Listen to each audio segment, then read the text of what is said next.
ಬೇರೆ ಲ್ಯಾಂಗ್ವೇಜ್ಗಳಲ್ಲಿ ಡಬ್ ಮಾಡಿಸಿ OTT ಆ ಥರ ಏನಾದರೂ ಇದೆಯಾ? OTT ಅವರು ಏನು ನಮ್ಮ ಕಡೆ ತಿರುಗ್ತಿಲ್ಲ, ಸೊ ಅವ್ರ ಬಗ್ಗೆ ಮಾತಾಡೋದ್ರಲ್ಲಿ ಏನು ಪ್ರಯೋಜನ ಇಲ್ಲ ಅಂತ ಅಂದ್ಕೊಳ್ತೀನಿ. ಯಾವುದು ಅದೆಲ್ಲ ಊರ್ಕಿಂತ ಮುಂಚೆ ತಗೊಂಡಿದ್ದಾರೆ. ಸೊ ಹಂಗಾಗ್ತಿದೆ ಅಂದರೆ ಅದಕ್ಕೇನು ಸೊಲ್ಯೂಷನ್ ಗೊತ್ತಾಗ್ತಿಲ್ಲ. ನಮ್ಮಲ್ಲೂ ಎಷ್ಟು ಮಟ್ಟಿಗೆ ರೀಚ್ ಆಗ್ತಿದೆ ಏನು ಕತೆ, ಅವ್ರದ್ದು ರಿಸರ್ಚ್ ಟೀಮ್ಗಳೆಲ್ಲ ಇರುತ್ತೆ. ಒಂದು ವಿನ್ ವಿನ್ ಸಿಚುವೇಶನ್ಗೆ ಹೋಗ್ಬೇಕು. ಅವ್ರಿಗೂ ಅದರಿಂದ ಲಾಸ್ ಆಗಬಾರ್ದು, ಪ್ರೊಡ್ಯೂಸರ್ಸ್ಗಳಿಗೂ ತುಂಬ ದೊಡ್ಡ ಮಟ್ಟದಲ್ಲಿ ಸಪೋರ್ಟ್ ಆಗಬೇಕು. ಅದಕ್ಕೆ ಅಂದರೆ ಪ್ರತಿ ಸಲನೂ ಒಂದಷ್ಟು ವರ್ಷಗಳ ಮಧ್ಯದಲ್ಲಿ ಕೆಲವು ಕ್ರೈಸಿಸ್ಗಳು ಬರುತ್ತೆ. ಈಗ ಹಂಗೆ ನೋಡೋಕೋದ್ರೆ TV ಚಾನಲ್ ಅವರು ಸಿನಿಮಾಗಳು ತೊಗೊಳ್ತಾ ಇಲ್ಲ. ಅವರೆಲ್ಲ ಇಲ್ಲೇ ಇದಾರಲ್ವ, ಬೆಂಗಳೂರಲ್ಲೇ ಆಫೀಸ್ಗಳಿದೆ, ನಾವು ಯಾಕೆ ಅವ್ರನ್ನೇ ದೂರ್ತೀವಿ. ಸೊ ಅವರು ಇನ್ಯಾವುದೋ ಪ್ರೊಡಕ್ಷನ್ನು ಮತ್ತೊಂದು ಅವ್ರದ್ದೇ ಆದಂಥ ಲೆಕ್ಕಾಚಾರದ ಮೇಲೆ ಮಾತಾಡ್ತಾರೆ. ನಮಗೆ ಉಳ್ಕೊಂಡಿರೋದು ಒಂದೇ, ಜನರ ಹತ್ರಕ್ಕೆ ಬರ್ತಾ ಇದ್ದೀವಿ. ಸೊ ಥಿಯೇಟ್ರಲ್ಲಿ ಬಂದು ಜನ ನೋಡಿದ್ರೆ ಮಾತ್ರ ಸಿನಿಮಾ ರಿಕವರ್ ಆಗುತ್ತೆ, ಇಲ್ಲ ಅಂದರೆ ಇಲ್ಲ ಅಂತ ಸಿಚುವೇಶನ್. ಲಾಸ್ಟಿಗೆ ಎಲ್ಲಿ ಇಲ್ಲಾಂದ್ರೆ ಯೂಟ್ಯೂಬ್ ಇದೆ. ಬೇರೆ ಲ್ಯಾಂಗ್ವೇಜ್ಗಳಿಗೆ ಆ ಥರದ್ದು ಏನೂ ಪ್ಲ್ಯಾನ್ ಮಾಡಿಲ್ಲ ನಾವು. ಸಂಪೂರ್ಣವಾಗಿ ಕನ್ನಡದಲ್ಲೇ ಸಿನಿಮಾನ ರಿಲೀಸ್ ಮಾಡ್ಬೇಕಂತ ಅಂದ್ಕೊಂಡಿದ್ದೀವಿ. ಸೊ ಅಷ್ಟೇ. ಅಂದರೆ ಜನ ಇವತ್ತು ಇಷ್ಟ ಆದರೆ ಖಂಡಿತವಾಗ್ಲೂ ಸಬ್ ಟೈಟಲಲ್ಲಿ ನೋಡ್ತಾರೆ ಅಂತ ಅಂದ್ಕೊಳ್ತೀನಿ ನಾನು.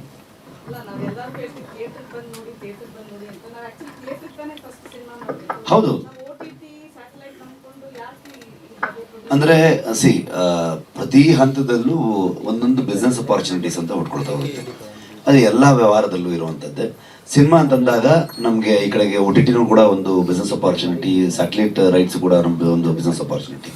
ಸೊ ಥಿಯೇಟರ್ ಹೇಗಿರುತ್ತೆ, ಥಿಯೇಟ್ರಲ್ಲಿ ಇಷ್ಟು ದಿನಗಳಾದಮೇಲೆ ಆಮೇಲೆ ಅಲ್ಲಿ ಬರುವಂಥದ್ದು ಅಂತ ಅಂದ್ಕೊಂಡು. ಸೊ ಸೇಮ್ ಟೈಮ್ ಸರ್ಕಾರನೂ ಕೂಡ ಕೆಲವು ಸಿನಿಮಾಗಳಿಗೆ ಸಬ್ಸಿಡಿಯನ್ನು ಕೊಡುವಂಥದ್ದು ಇವೆಲ್ಲ ಇರುತ್ತೆ. ಸೊ ಇಲ್ಲಿ ಇವೆಲ್ಲವೂ ಒಂದಷ್ಟು ಸಹಾಯ ಆಗುತ್ತೆ, ಪ್ರೊಡ್ಯೂಸರ್ಗಳಿಗೆ ಇನ್ನೂ ಬೆನಿಫಿಟ್ ಆಗ್ತಾ ಹೋಗುತ್ತೆ. ಥಿಯೇಟ್ರಲ್ಲಿ ಎಲ್ಲ ಸಿನಿಮಾಗಳು ಹೇಗಾಗತ್ತೆ, ಅದೊಂದು ಇದೆ. ಏನಂತಂದರೆ ಥಿಯೇಟ್ರಿಗೆ ಜನ ಸಿನಿಮಾ ಮಾಡೋದನ್ನು ಕಮ್ಮಿ ಮಾಡ್ಬಿಟ್ರು. ಥಿಯೇಟ್ರ್ ಎಕ್ಸ್ಪೀರಿಯನ್ಸ್ಗಳಿಲ್ಲ, ಅದರಿಂದನೇ ಸಿನಿಮಾ ಕತೆ ಚೆನ್ನಾಗಿದೆ ಜನ ಬರ್ತಿಲ್ಲ ಅಂತಂದರೆ ಹಾಗೆ ಆಗೋದು. ಥಿಯೇಟ್ರ್ ಎಕ್ಸ್ಪೀರಿಯನ್ಸ್ ಕೊಟ್ಟರೆ ತಾನೇ ಜನ ಬರೋಕ್ಕೆ ಸಾಧ್ಯ. ಆಮೇಲೆ ಇಲ್ಲಿ ನಾವು ಇಂಡಸ್ಟ್ರಿಯಲ್ಲಿ ಕೂತ್ಕೊಂಡು ಜನರಿಗೆ ಬೈಯೋದು ಇದನ್ನೆಲ್ಲ ಮಾಡ್ಕೊಂಡು ಕೂತಿರ್ತಾರೆ. ಜನರಿಗೆ 1000 ಆಪ್ಷನ್ ಇರುತ್ತೆ. ನೀವು ನಿಮ್ಮ ಫೋನ್ಗಳು ತೊಗೊಳ್ಳಿ, ಅದರೊಳಗಡೆ ನಿಮ್ಮದು ಪರ್ ಡೇ ಎಷ್ಟು ನಿಮ್ಮದು ಸ್ಕ್ರೀನ್ ಟೈಮ್ ಆಗಿದೆ ಅಂತ ಚೆಕ್ ಮಾಡಿ ನೋಡಿ, ಗೊತ್ತಾಗುತ್ತೆ. ಮಿನಿಮಮ್ 4-5 hours ಇರುತ್ತೆ. ಸೊ ಜನರು ಅಷ್ಟು ಎಂಗೇಜ್ ಆಗಿಬಿಡ್ತಾರೆ ಫೋನ್ ಒಳಗಡೆಗೆ. ಆಮೇಲೆ ಇವತ್ತು ಲಾಸ್ಟ್ ಟೈಮು ನಾನು ಹೇಳ್ತಿದ್ದೆ, ಈಗ ಸಿನಿಮಾ ನೋಡೋದ್ರಿಂದ ಸಿನಿಮಾ ಮಾಡೋರು ಜಾಸ್ತಿ ಆಗ್ಬಿಟ್ಟಿದ್ದಾರೆ. ನಿಮಗೆ ಸೌರ್ ಸಂಖ್ಯೆ ಜಾಸ್ತಿ ಆಗಿರೋದ್ರಿಂದ ನಿಮಗೆ ಎಲ್ಲರೂ ಮನೇಲಿ ಗಂಡ ಹೆಂಡತಿ ಅವರಿಬ್ಬರೇ ಶೂಟಿಂಗ್ ಮಾಡ್ತಿರ್ತಾರೆ, ಅವರಿಬ್ಬರೇ ಎಡಿಟ್ ಮಾಡ್ತಿರ್ತಾರೆ, ಅವರಿಬ್ಬರೇ ಮ್ಯೂಸಿಕ್ ಮಾಡ್ತಿರ್ತಾರೆ, ಅವರಿಬ್ಬರೇ ಡೈಲಾಗ್ ರೈಟ್ರು, ಅವರೇ ಒಂದು ಪಂಚನೆ ನೋಡಿದ್ರೆ ಹೆಂಡತಿ ಒಂದು ಪಂಚ್ ಹೊಡಿತಾರೆ. ಸೊ ಅವರೇ ಒಂದು ಹಾಡು ಬರೀತಾರೆ. ಸೊ ಅದು ಮಿಲಿಯನ್ಸ್ ಗಟ್ಟಲೆ ವ್ಯೂಸ್ ಆಗುತ್ತೆ. ಅದರಲ್ಲಿ ಕಮೆಂಟ್ಸ್ ಚೆಕ್ ಮಾಡ್ತಾ ಇರ್ತಾರೆ. ಅವರು ನಮಗಿಂತ ಫುಲ್ ಬಿಸಿ ಇದ್ದಾರೆ ಅವರು. ಸೊ ಆಮೇಲೆ ಫಿಲ್ಮ್ ಮೇಕರ್ಸ್ಗಳಿಗೆ ಎಲ್ಲ ಫಿಲ್ಮ್ ಮೇಕರ್ಸ್ಗಳ ಕಾಂಪಿಟೇಷನ್ನು, ರೈಟರ್ಸು, ಸಿನಿಮಾ ಇಂಡಸ್ಟ್ರಿಗಳ ಕಾಂಪಿಟೇಷನ್ ಸುಳ್ಳದು. ಆ್ಯಕ್ಚುಲಿ ಇವತ್ತು ಆ್ಯಕ್ಚುಯಲ್ ಕಾಂಪಿಟೇಷನ್ ಇರೋದು ಆಡಿಯನ್ಸ್ ಜೊತೆಗೆ. ಅವರು ಸಿಕ್ಕಾಪಟ್ಟೆ ಅಪ್ಡೇಟೆಡ್. ನಾನು ಇದನ್ನು 3-4 ವರ್ಷ ಮುಂಚೆನೇ ಹೇಳಿದ್ದೆ ಇದೇ ಜಾಗದಲ್ಲಿ. ಆಡಿಯನ್ಸ್ ಯಾವತ್ತು ನಮಗಿಂತ 2-3 ವರ್ಷ ಮುಂದೆ ಇರ್ತಾರೆ. ನಾವು 3 ವರ್ಷ ಹಿಂದೆ ಮಾಡಿರೋ ಕತೆ ತೊಗೊಂಬಂದು ಅವ್ರಿಗೆ ಇವತ್ತು ಹೇಳಿರ್ತೀವಿ. ಅವ್ರು ಇವತ್ತು ಫ್ರೆಶ್ ಆಗಿ ಹೋಗ್ಬಿಟ್ಟು ಒಂದು 10 ಲ್ಯಾಂಗ್ವೇಜ್ ಸಿನಿಮಾಗಳನ್ನು OTTಯಲ್ಲಿ ಅಲ್ಲಿ ಇಲ್ಲಿ ಥಿಯೇಟ್ರಲ್ಲಿ ಎಲ್ಲ ಕಡೆ ನೋಡ್ಕೊಂಡು ಬಂದಿರ್ತಾರೆ.